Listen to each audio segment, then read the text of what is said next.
Người phụ nữ đã chặn báo cáo kết hôn của mình, nhưng lại bị người đàn ông gửi đi. Sau khi biết sự thật, người phụ nữ tức đến ngất đi. Trong lúc bất lực, cô nghĩ đến đồng đội của người đàn ông. Có lẽ anh ta có thể giúp cô ly hôn. Lần trước anh nói sẽ giúp tôi ly hôn. Còn tính không? Tính chứ, cô quyết định rồi sao? Quyết định rồi, tôi muốn ly hôn với anh ta. Cô đã thương lượng với anh ta chưa? Nếu anh ta đồng ý thì tốt nhất. Anh ta không đồng ý. Đã thương lượng rồi. Vậy sẽ hơi rắc rối. Nhưng cô yên tâm. Đã hứa với cô rồi. Tôi nhất định làm được. Tôi sẽ giúp cô. Cảm ơn. Lục Giang Đình phạm những lỗi gì? Cô phải cố gắng nói cho tôi biết nhiều hơn. Chỉ mỗi chuyện vay tiền em là không đủ. Anh ta còn quan hệ bất chính với Phương Tình. Hôm qua là sinh nhật con trai của Phương Tình. Anh ta ở cùng hai mẹ con họ cả ngày. Cả làng đang đồn rằng con trai của Phương Tình gọi anh ta là bố. Chuyện này không chỉ đóng vai bố của con trai Phương Tình một ngày, còn đóng vai đàn ông của Phương Tình cả ngày. Không ngờ Lục Giang Đình lại là loại người như vậy, có thể hồ đồ đến mức này.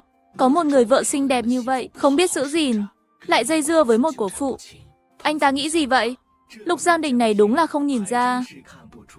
Anh ta còn dám quan hệ bất chính. Cô yên tâm, nếu chuyện này là thật, cả hai đều xong. Tổ chức tuyệt đối không dung thứ cho việc quan hệ bất chính. Cô có bằng chứng không? Phó Hoài Nghĩa bình tĩnh hơn Dịch Vân Thạc. Về bằng chứng. Bằng chứng? Lâm Ngọc Giao lại ủ rũ. Bằng chứng của cô chỉ là lời đồn đại của mọi người. Anh ta là nhân tài đặc biệt do tổ chức bồi dưỡng. Chỉ vài lời đồn đại sợ là không đủ.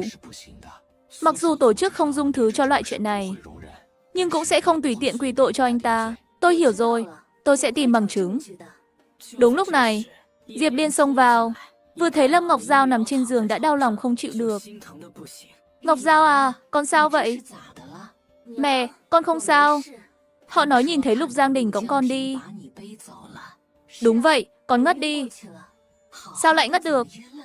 Con cãi nhau với Lục Giang Đình, bị anh ta làm cho tức ngất. Lục Giang Đình chết tiệt này. Hắn đâu rồi? Người ở chỗ nào?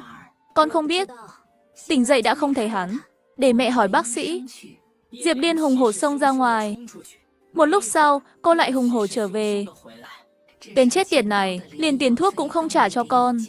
Nghe y tá nói là đi vay tiền rồi. Phi, ta thấy hắn chỉ tìm cớ trốn chạy thôi. Không thèm quan tâm nữa. Lâm Ngọc Giao thực ra muốn nói, Lục Giang Đình có thể thực sự không có tiền. Anh ta có chút tiền đều bị Phương Tình hút cạn rồi. Kiếp trước cũng vậy. Hắn đi vay tiền, không biết sẽ tìm ai vay. Diệp Liên vừa quay đầu, thấy Dịch Vân Thạc và Phó Hoài Nghĩa. Các người sao lại ở đây? Cô ơi, chân cháu bị thương. Đáng đời. Sau đó Diệp Liên chuẩn bị đi nộp tiền. Nhưng y tá bảo rằng tiền đã nộp rồi. Nộp rồi à? Đúng vậy, chính cậu thanh niên bên cạnh nộp. Bên cạnh có hai cậu thanh niên. Không phải bạn của Lục Giang Đình sao? Bây giờ bà nhìn họ như nhìn Lục Giang Đình vậy.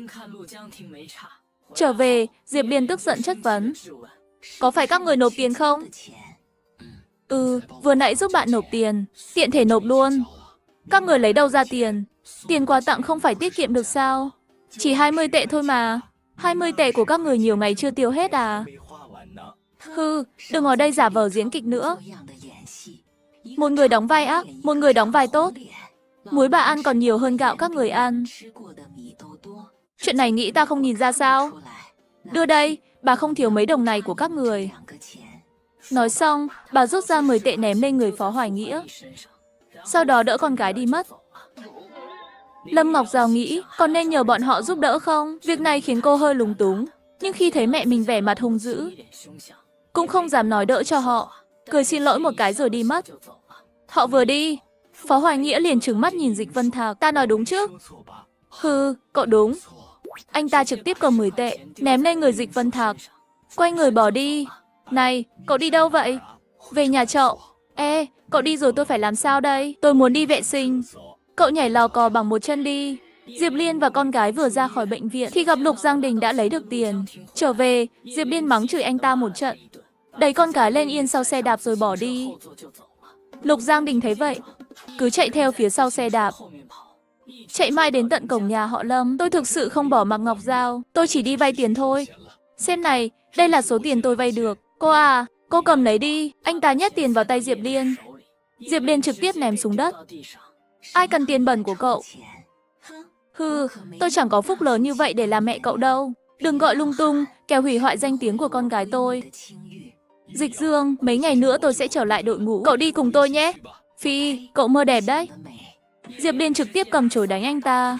Đuổi anh ta đi. Mẹ, Lục Giang Đình cái đồ khốn nạn kia đã gọi điện lên cấp trên. Anh ta đã làm xong giấy kết hôn rồi. Gì cơ? Vẫn làm rồi sao? Tôi đã nói gì rồi? Những người thân thiết với Lục Giang Đình đều không phải thứ tốt đẹp gì. Cái đó, người viết thư, không phải đã hứa gửi tất cả tài liệu về cho cô sao? Lục Giang Đình gọi một cú điện thoại là đã làm xong. Đây chẳng phải là lật lọng hay sao? Lâm Ngọc Giao im lặng không nói gì. Con gái, đừng sợ. Chưa tổ chức tiệc cưới mà. Cho dù có đăng ký kết hôn thì đã sao? Kết hôn rồi cũng có thể ly hôn mà. Huống chi chỉ mới đăng ký. Tối hôm đó, chồng và con trai về. Diệp Liên kể cho họ nghe chuyện hôm nay. Cương Tử đi rồi. Cùng cha đi đánh tên chó chết đó. Cha không chấp nhận. Cái gì chứng minh này nọ. Hắn có thể làm gì? Linh đang tư tưởng tiến bộ hơn cha mẹ nhiều. Hiểu rằng cái đó còn quan trọng hơn cả việc tổ chức tiệc cưới. Nếu thực sự đã có giấy đăng ký kết hôn, chúng ta đi gây rối cũng vô ích. Sao có thể ép mua ép bán được? Vậy thì chúng ta đi ly hôn. Hôn nhân quân nhân khác. Nếu Lục Giang Đình không đồng ý, em gái chúng ta sẽ không ly hôn. Quy định này từ đâu ra? Là quy định của pháp luật. Lại giải thích cho họ lý do tại sao lại có quy định này. Giải thích với họ một lúc lâu, Lâm Đại Vĩ và Diệp Liên mới hiểu ra. Chuyện này, vì thấy quy định của quốc gia rất hợp lý. Nhưng Lục Giang Đình không xứng đáng. Thế này thì làm sao đây? Cương Tử, mau gọi cho em trai cậu. Nó học nhiều. Có lẽ nó có cách. Đừng nói chuyện này cho Lâm Bình. Lâm Bình sắp thi đại học rồi. Không thể để xảy ra sơ suất. Lâm Bình là em trai nhỏ hơn cô 2 tuổi. Hai người quan hệ cũng tốt. Kiếp trước, sau khi biết những uất ức mà cô chịu đựng, Lâm Đình tức giận đi tìm Lục Giang Đình đòi công bằng. Kết quả, gặp Lục Giang Đình và Phương Tình cùng đưa con trai đi chơi. Hai người tình tứ bên nhau. Lâm Đình chẳng nghĩ ngợi gì đã lao vào đánh người. Cuối cùng để lại tiền án cho Lâm Đình. Hủy cả đời, nó quá bốc đồng. Bố mẹ hứa với tôi, việc này không được nói cho nó. Được, không nói. Vậy cô định làm gì? Mẹ còn nhớ hai người bạn của Lục Giang Đình không? Nói họ làm gì? Họ nói sẽ giúp tôi ly hôn. Một lũ quà trong cùng một tổ.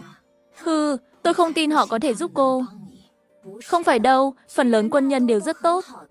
Những kẻ như Lục Giang Đình chỉ là thiểu số. Sau khi họ biết chuyện giữa tôi và Lục Giang Đình, họ đã không qua lại với Lục Giang Đình nữa. Tôi cảm thấy họ thực sự sẽ giúp tôi. Nhưng họ giúp thế nào, tôi cũng chưa biết. Tôi định đến đơn vị quân đội.